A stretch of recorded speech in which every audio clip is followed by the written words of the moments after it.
So very excited to have our first panelist, Mike Klein, with your extensive experience here. I could go through a number of them, but I think most of us know Fund Master Mike to one degree or another. So Mike, can you jump right in? Yeah, thanks, Elliot, for that. It's been great to be on this panel and see all the other speakers. I see a lot of familiar faces. Ron Bucock was my boss 23 years ago, fresh out of college in New York City. I'm dating him. That's when he's only 46 now. Also I worked with Quad, who spoke earlier this morning, just very briefly at CES 70. So that's been fantastic. And before I get going with my talk, I just want to give a real-world example. A lot of speakers are up here talking about how chess helps analytical thinking, cause and effect, risk analysis. And Quad and Rochelle Ballantyne talked about how it helps their careers in both law and in financial services. So I just want to give a real-world example, because I imagine most people here are not attorneys, and you're not day trading trillions of dollars like Quad. So this is an example of how I think chess helped me in everyday life, and I'm going to try to draw a through line. I've never told this story before, but many of you know that I like to travel. I just got back from Saudi Arabia, and that was my 101st country. Many years ago, I was in Malaysia as a backpacker, and I was trying to catch an early morning flight, and I took the train to the airport in Kuala Lumpur. And I didn't realize there are two airports in Kuala Lumpur, and AirAsia did not fly out of the one that I was at. I was stuck. I found a guy with a car, and I basically said, here's all of my ringgits, I'm leaving the country, will you take me to the correct airport? And he said yes. I got in the back seat, and right before we got going, some random guy jumped in the front seat with him, and I knew I was in trouble. This is not a good situation. So we're driving down the road, and sure enough, we're 1 kilometer down the road, and the passenger who just jumped in the car turns around and says to me something to the effect of, how much money do you have? So, as a chess player, you have to think on your feet. This is a real-world example. And I had, a couple seconds to consider what to do, and I thought, this guy that jumped in the car, he doesn't know I'm a native English speaker. So my answer, when he asked how much money I had, I said, Malaysia, good. And then, a few miles down the road, he's asking about my money again, and I would say, I like Petronas Towers. So because I was confident and confusing, which, by the way, is a great recipe to get through life, but I was just cheerful the whole time, even though I knew I was in trouble. I was thinking about grabbing my passport and doing a little Liam Neeson tuck and roll move. But before I knew it, they had driven me to the correct airport, and we had a pleasant goodbye.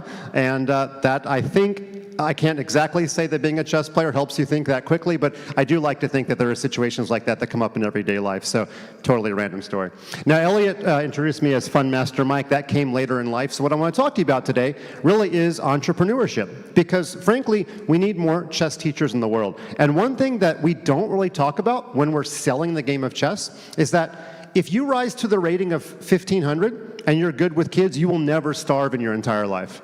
Because if you have a skill that parents want, they will pay for it.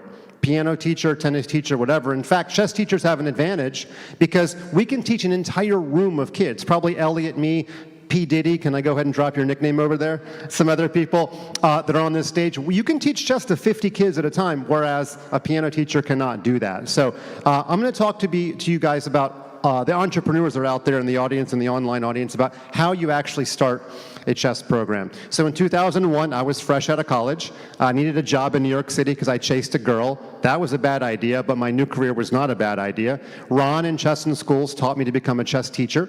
And when I got tired of New York City, but not tired of chess teaching, I moved back to my hometown of Charlotte, North Carolina, and I had to figure out how to start a chess program. Now, I had some experience teaching in the schools. That was nice.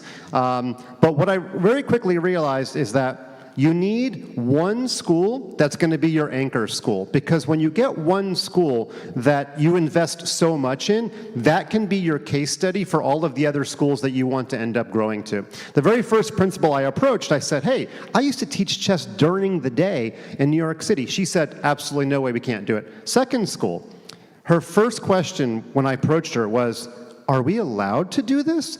And this is 2004. I said, well, you're the principal, you get to make the decisions. But I knew I had her right away. One interesting thing, and this is going to be a little bit of a hot take, I would always bring research study with me. No principal ever asked to look at them. They were either sold on chess before I came through the door or not. I'm not saying there's not a place for academia and research studies. It's just not what my experience showed me. What the principals wanted to see is this person good with kids, and can this person control a classroom? So it might actually help for you, the rising entrepreneurs in the chess world, to either offer to teach a sample class or have some sort of video of yourself doing so. I think in the last 20 years, chess has become even more accepted as an educationally sound practice. And if you want to come in with research studies, great. It just wasn't my experience that was particularly useful. Now, I offered to teach second grade because, again, that's what we taught in New York City. She said to me, you know what? I have the most flexibility in kindergarten. Can you switch to kindergarten? Wouldn't have been my first choice, but it ended up being what we did at her school. Once you get your first school, your anchor school, you want to invest a lot in making chess part of the culture of that particular school. So we had a dedicated bulletin board where we celebrated achievements. We had names announced on the intercom in the morning when kids did well at tournaments. We had a 5th grade graduation award. So when the kids graduate from 5th grade, whichever kid did the best throughout their time at the school, I'm mostly talking about elementary schools, they got an award, so I was always at graduation. Even though I was not technically on staff, I did almost everything I could to be able to be part of the fabric of the school. Also, one of the best ways for you to curry favor with your anchor school, if we can keep using that term, go to the prospective parent open houses, the ones where the children are 4 years old and the parents are trying to decide where to send their kid for kindergarten. The school will very happily use you to get up in front of these parents and say, your child is going to learn chess as part of the school day when they're a kindergartner. And parents love this message. They love the idea that their kids are going to learn something that they don't know or they don't know well. And they're, honestly, a kid is expected to beat their child after 1 year of chess education, if you ask me, or at least after 2 years.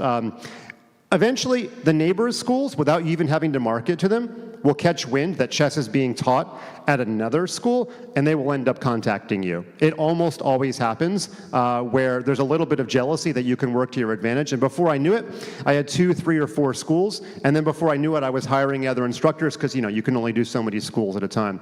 Also, I want to say we've been talking a lot about inclusion. When you teach chess during the day, you cease to make chess a self-selecting thing that only a certain population signs up for. So we actually had after-school clubs. When you teach chess during the day, you will make your after-school clubs a better mix of the overall population, and you'll get much, much bigger clubs. I'll also say that the in-school programs were funded by the Parent-Teacher Association. And it's really important that the Parent-Teacher Association sees what you're giving back to the school. Because when you're out of school for 5 or 10 years, the principal's going to change. And you need to make sure that your program is so bulletproof that when an administration changes, the new principal doesn't come in and say, chess, what's that? I don't want that. So at my anchor school, every time the principal changed and they were interviewing new principals, the PTA said to the principal, we have chess at this school, that's not negotiable. You need to know that in case you end up getting the position at this school. One other great thing that chess in schools taught me, when you are trying to hone your skills as a teacher, you need to go watch other teachers teach mainstream subjects. Go to the principal and say, who are your most effective teachers? And sit in on those teachers. You will end up learning way more. Like most chess educators, I'm not a trained educator. I had to figure it out on the fly. But it's a nice crash course in exactly what makes other teachers so effective and how you can use that to your advantage as well. Eventually, I did have a successful exit with my chess program.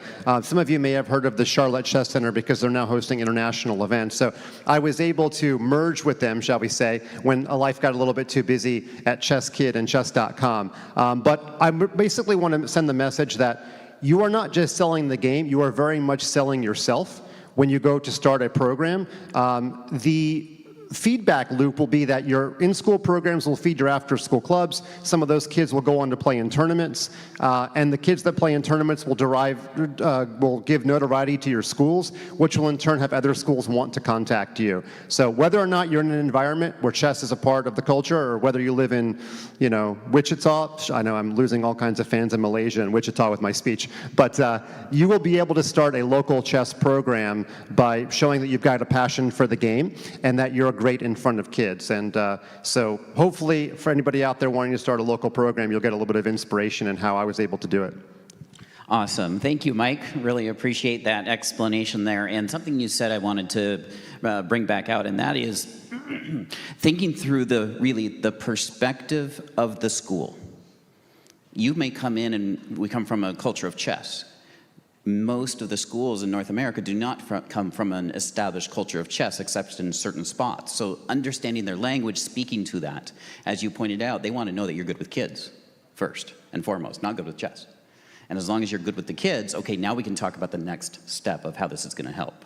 So I appreciate that. But a quick question for you before we move on, as you were talking too about others who might be wanting to start their chess programs. I'm going to jump to the question about, you ran these programs for a long time before you went to Chess Kid. And then, of course, you incorporated Chess Kid as well. But what is something that was not being done that you came up with that you found was extremely effective in reaching the students in these schools? Would love to start with that. That's a good question. Yeah, I was one of the first coaches to use Chess Kid. Danny Wrench actually sold me on Chess Kid before he got so big and, runs around the world meeting with everybody in the chess world. What I did was I went around to all the teachers in the school. I went to the art teacher and I said, can you make chess a part of your art? Can you have the kids design art? I went to the media specialist and I said, can I buy some books? So when kids check out books, there's a dedicated supply of chess books. By the way, your best friend is the librarian/media specialist. I used her room for everything. And one little nugget, because we're talking about entrepreneurship and business. Every chess teacher out there, every school has teacher work days. Pick teacher work days that are not federal holidays. Because what happens during these days? You've got a few kids. You need something for your kids to do. So I would have chess mini camps or tournaments at schools on non-federal holiday teacher workdays, and parents would just give me their credit card. Just take my kid. I would serve pizza and make it a whole event. It was a tournament, but not terribly serious. So that's one little itty bitty thing that I did that I don't know why all chess teachers aren't doing. I mean, I'd just say, hopefully nobody from this town is listening, but the IRS, I was printing money. Yeah, so everybody should be doing that. That's awesome, and I really appreciate because that even accentuates that point, which is you're understanding the need of who you're serving. And in this case, it was the teachers who have their own kids also, and that's awesome. Can we give another hand to Mike Klein, our first panelist? Thank you. Well done.